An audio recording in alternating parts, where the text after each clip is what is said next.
Now, when you think of our most coveted festival, Crop Over Festival, and one of the biggest events, you're thinking about one person. Or are you? If you're a big horse racing fan, you've got a new way to view horse racing through the Sky Deck. Do you know who you're talking about? Do you? Well, we have her here today. Her name is Nadia Wilkie, the brainchild behind some of the most amazing events like Puff of Color and now the new Sky Deck at the Garrison Savannah. We're going to have a really good conversation today on the Pivot Series.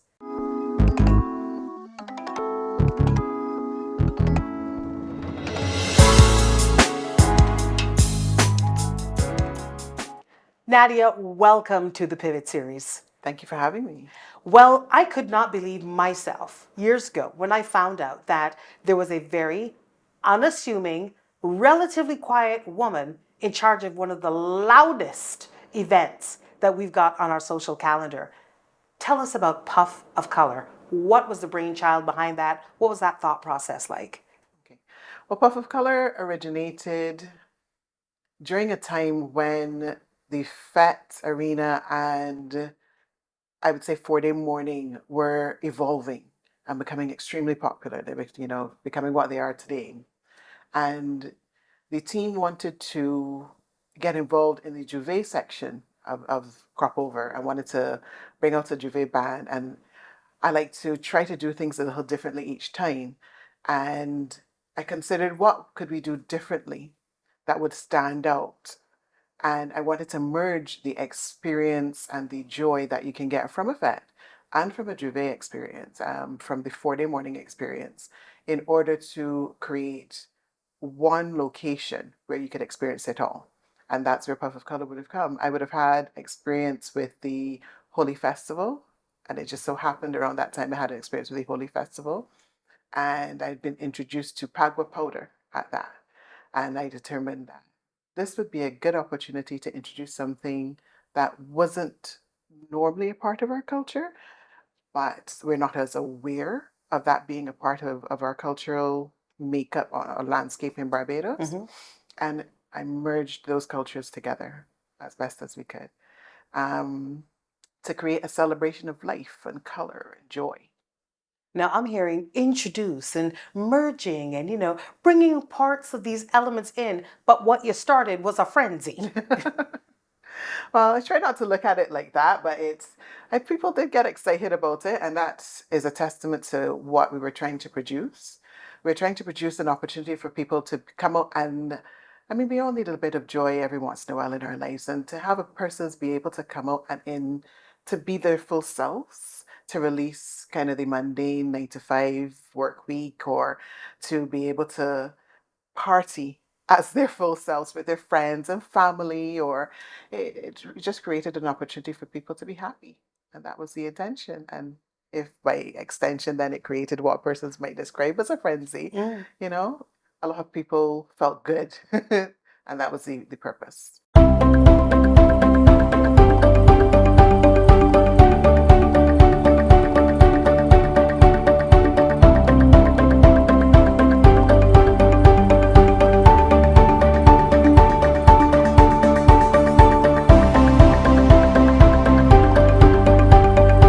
Now, if I were to look at you and say, who do I think Nadia is, just by your disposition, your tone, your mannerism, party promoter just would not be very high on my list, if at all. How would you describe yourself?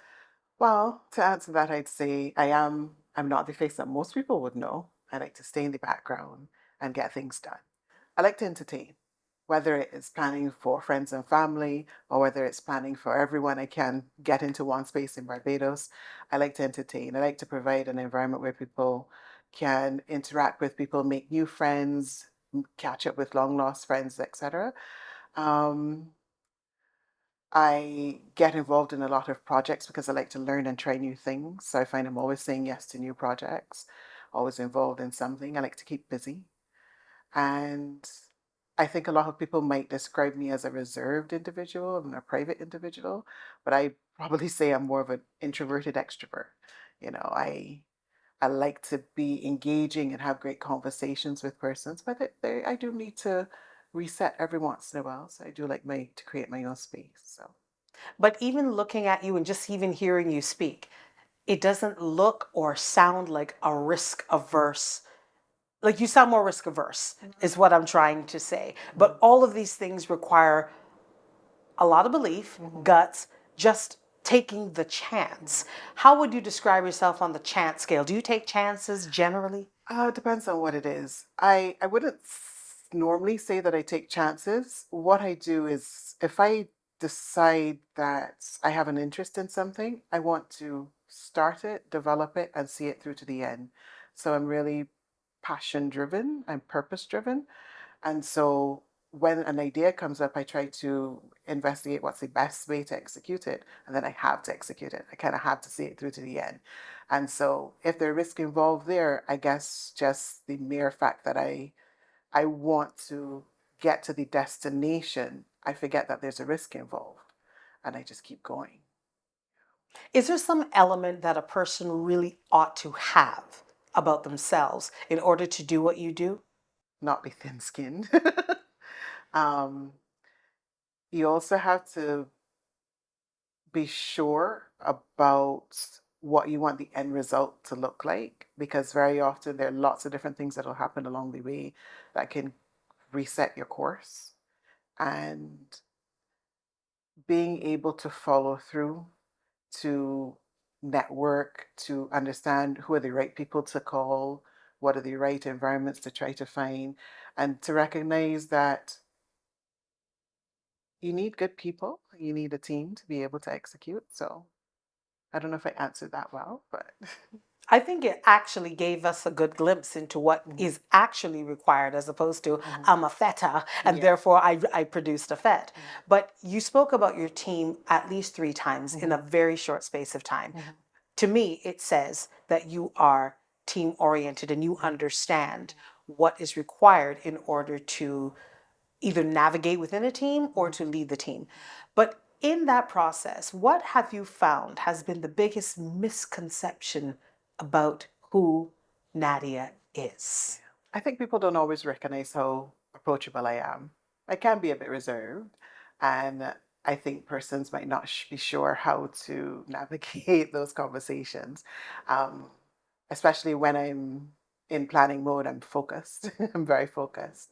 So I think the biggest misconception is very approachable. I'm very open. So I think I can circle back to one of your earlier questions as well. To be in the arena of promotion and entertainment, you have to have an eye for detail. You have to be conscious and aware of what people are looking for. We've always been sensitive to what the market and how the market is performing. Entertainment is an unpredictable space. And so if you've been doing it for long, no 2 years are ever the same. Right? And so you have to continue to be creative with your problem solving, to be consistent in the quality of your product as well, and to be able to understand how to deliver it so that people will receive it in the most comfortable and safest environment. Well, let's talk about some of those things. A lot of those things you're not going to know until it actually happens. How do you know what I'm looking for this year? How do you know what the next person beside me is looking for? So, what are some of the key factors that go into, okay, we've looked at this, we've looked at that. This seems to be the path to take for 2024 or whatever year. But we try to learn from each event. We try to learn from conversations. You always stay open to the conversations and feedback. That's very important. And being able to apply what you have learned is going to be very important as well. You take you take guidance from those who've gone before you as well. So you have conversations and network as much as possible. And there are times when areas that might not be considered to be part and parcel of an entertainment space, those skill sets are important to reach out to. I mean, automatically you think of marketing, but their mass crowd management, we've had the pleasure of being, schooled on that on many occasions. You have to consider things as the health components. You have to consider things as it relates to I mean, there's a lot of skills that I have been able to gain by working in this arena that I probably wouldn't have learned if I were trying to study it. Right. Because you learn on the ground very quickly, you learn as you go. And when an occasion comes up, you have to kind of reach out to persons to find out. Like, there were years when we were in the quarry, and you highlighted the quarry being a location. There were years when you go into the space and you have to transform each space. Right. So there's a huge logistical element where you had to develop that skill set over time. There were times when you had to reach out to professionals that say be removal because you've gone into a space that you haven't been in for a year. And, Mm. they're different, they're new inhabitants to the space. And you want to be in a position where you're, instead of taking each change to the Achilles heel, you're actually moving forward and saying, okay, this is how I'm going to solve the problem. This is what I'm going to do. I can't wait to dive into more. But right now, we're going to take a quick wine break because who doesn't need a glass of wine every now and again? And we're going to talk more not only about Puff of Color, but your actual day job and how those two merge, or do they? So, more to come in Pivot. Okay.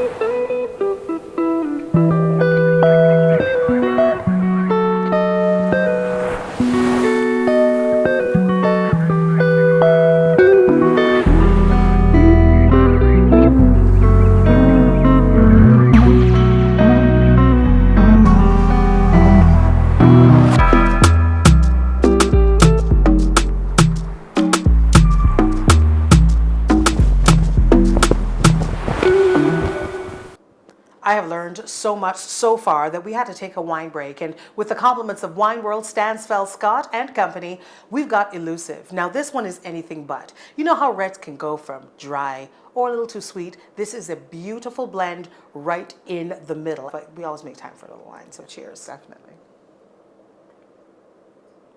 So just before the break, what I was getting was a full managerial crash course in promotions, because sure, we go to the what we're going to look like and what it's going to feel like and straight to the marketing and the advertising. So many logistical steps have to be made.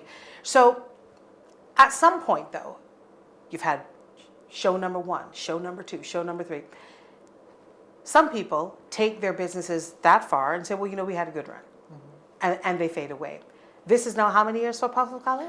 This year would be the 13th year. 13th year. You have raised a teenager right before our eyes. So at what stage do you decide, look, we've got to reinvest, we've got to expand, we've got to basically up the offering to sustain this? How does that conversation go? Yeah. Well, I've always been passionate about the culture. And because I'm passionate about the culture, Puff of Color doesn't just belong to the persons who are registered at KIPO. Puff of Color really belongs to the people who attend it. And there's always been a hope to make sure that the quality is maintained, and reinvesting happens every year in order to improve on what has been done before, keep what works, improve on what doesn't work, and add something new each time. So whether it be in the staging itself, whether it be in the paraphernalia that a person might interact with. Puff of Color is an active playground. It's an adult playground of sorts. And so you might see that one year the development is in that area, so there's more of an experience. We're trying to create memories each year. And to do that, very often you have to reinvest. You can't come and do what you've done last year. And you have to reinvest. Sometimes that reinvesting happens in the background. So you don't necessarily see it in the end result. It might not be tangible, but you're putting that in the background in order to make the outcome a lot better. I do have a question, and it's a very deliberate question. As a woman in promotion, do you find that women bring a certain je ne sais quoi, just a difference to the approach to managing events like this? That's an interesting question. I've never thought of myself as a woman in promotion. I've always thought of myself as a promoter, simply because I've never walked into a room and assumed that there were skills that I didn't bring to the table because I was a woman. Of course, there are different experiences you'll have where the expectation might be, and I wouldn't say that happens as much now because more people are familiar with me around the table, in the boardroom, or etc. But in the earlier stages, you would have experiences where people thought you were coming to perform an administrative function, not necessarily be part of the decision making. And over time, that has evolved because Barbados has been blessed with more women taking on leadership Yes. roles. And so I believe it's become more of the norm now. So, particularly in promotion, there might be a level of patience and planning that women naturally might be more akin to. But I think their skill set that each person brings to the table, and I've never segmented it. So does it make my next question somewhat moot? I mean, would you like to see more women taking the chance to occupy the Oh, space? definitely. We're living in 2024 where Yeah. anything is possible, and it's not necessarily, well, I maybe I'm too neutral, but I like to think of it as being a time where whether you're male or female, find what you're passionate about. And I think definitely coming out of the COVID period, we recognize how important it is to do what you love. For sure. And entertainment is something that I love. And so I've always been able to commit myself to it. So as opposed to saying, hey, you've had a good 5-year run and stopping, I see the event itself having room to continue to grow, to have an appeal for another generation. The persons that we would have started with who were partying alongside us and were, they might not be as interested in this phase. They might have moved on to a different journey. But to be able to appeal to a younger audience, because at the end of the day, it's fun. Yeah. It's about having fun. And as long as we can continue to create that space, that's something that I will continue to be passionate about. Well, I want to flip this right on its head now because I'm not sure how many people know this, apart from who works with you, that you're actually in finance. That's your background. That is your core, day to day, the 9 to 5, outside of Puff of Color. Do you see those things as almost a dichotomy? Yeah, interesting, yes. Finance with respect to entrepreneurship. So I work in the development of projects and business for entrepreneurs.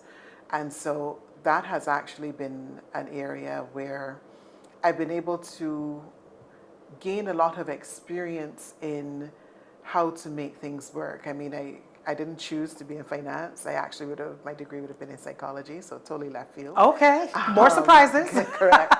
And out of necessity at the time, I would have been financially independent, and I needed to work. And the opportunity came to get into the financial arena.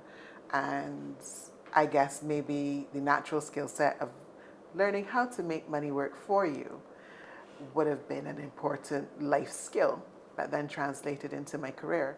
And taking that skill set then into being able to execute events has been very important. That's been very important because I would say maybe every couple of years, the cost of running the event changes tremendously. I mean, we all feel the change right now in the living expenses, the cost of living expense, but that fields over, that funnels over into running an event. Yeah. Because if the costs on one end increase, they're going to increase on that end. But the market can't also always sustain, the consumer can't always sustain a significant increase or price point. So you've got to learn how to provide quality based on what can be invested. I wonder if this is a good time to ask whether or not there are plans for expansion. Perhaps, hey, Puff of Color is coming to Guyana. Dominica, look out. Yeah, well, conversations have been had, and there's always an excitement behind the potential of being able to expose your product to new people. Timing is going to be an important factor, so we're open to those conversations. But I mean, in we'll a see dream what world, though, happens, what yeah. would you love to see in a dream world? Oh dear. I think I'm open to seeing how we could be taking the product to countries where, like, we get a lot of people who visit Barbados and Yes. plan their vacation around being able to attend the event. So at the beginning of the year, you get a lot of persons who are emailing just to confirm the date, even though we're known for not releasing a lot of information up front. Right. And they'd be emailing, messaging, trying to find out when the date is so they can plan their events, their vacation accordingly. It would be interesting to be able to take the events to spaces where we already have persons who are interested in it and they don't have to fly out. And to be able to see how the event would perform in those spaces, I think would, you know, be an exciting experience. I thought it just, prudent to put it in the air Yeah. and see what happens. Put positive energy out there and see Absolutely. what happens. You've come this And far, claim it. 13 years. Yes.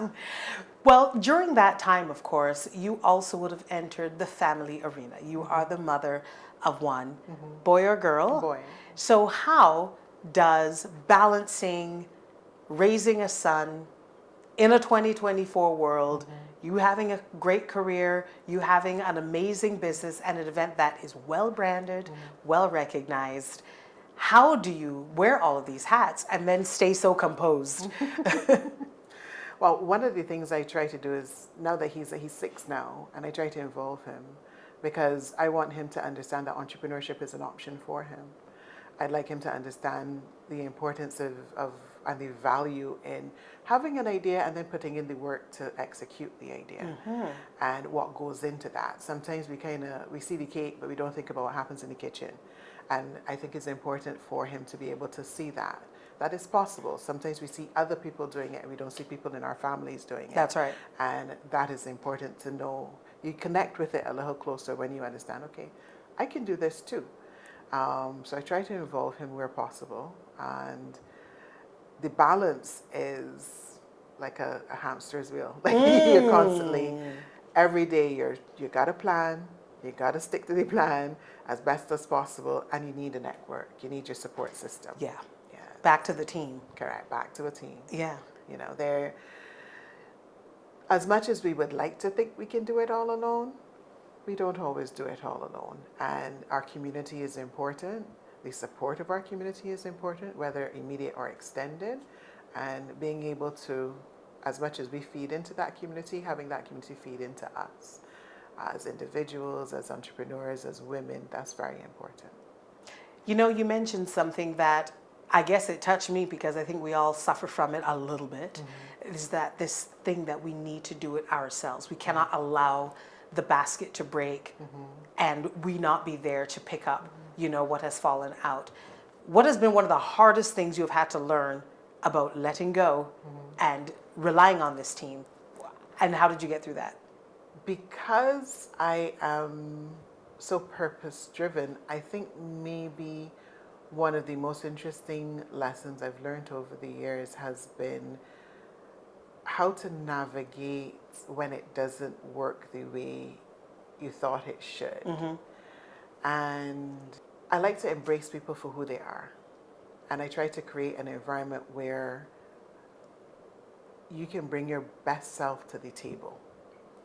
I think being able to create an environment where that is possible in such a versatile space, because the event has grown to a position where you have person from maybe all walks of life getting involved and being able to coordinate all of those bits and pieces working together has been, I wouldn't say it's difficult, but it's intense. Right.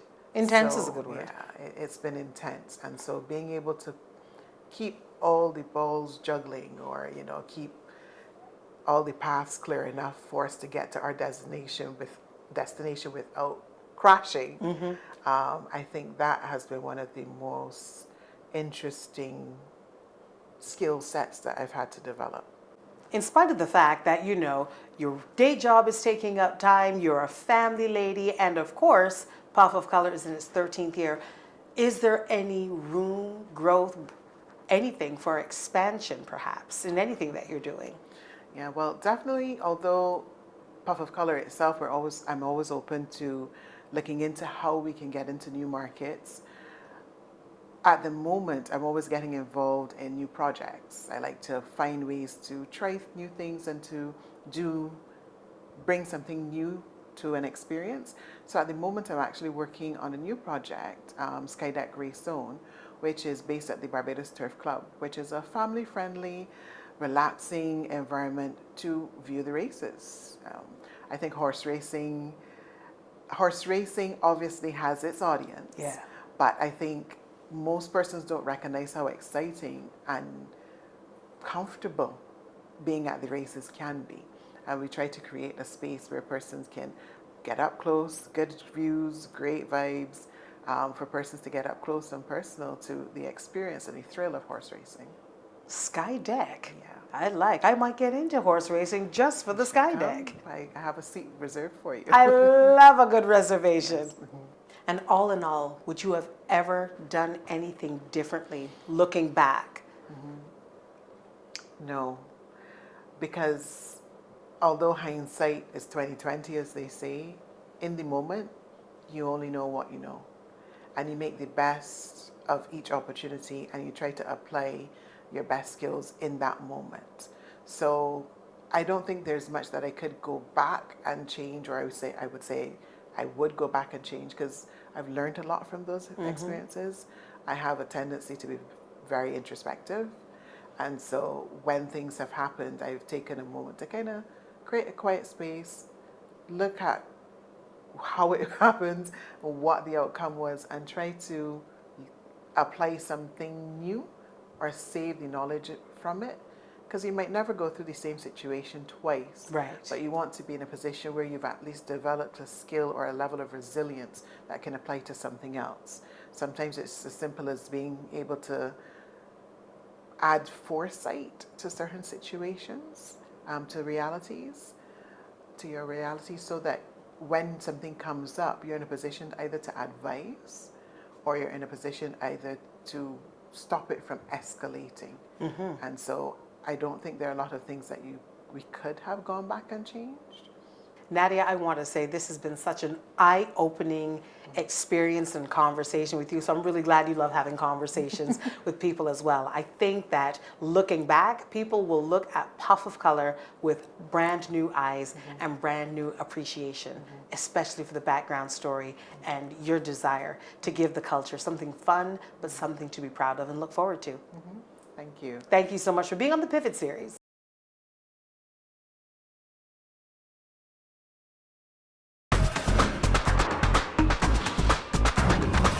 With Flow Business's new smart solutions, powered by super fast, reliable broadband, you'll feel like there are more versions of you working for you.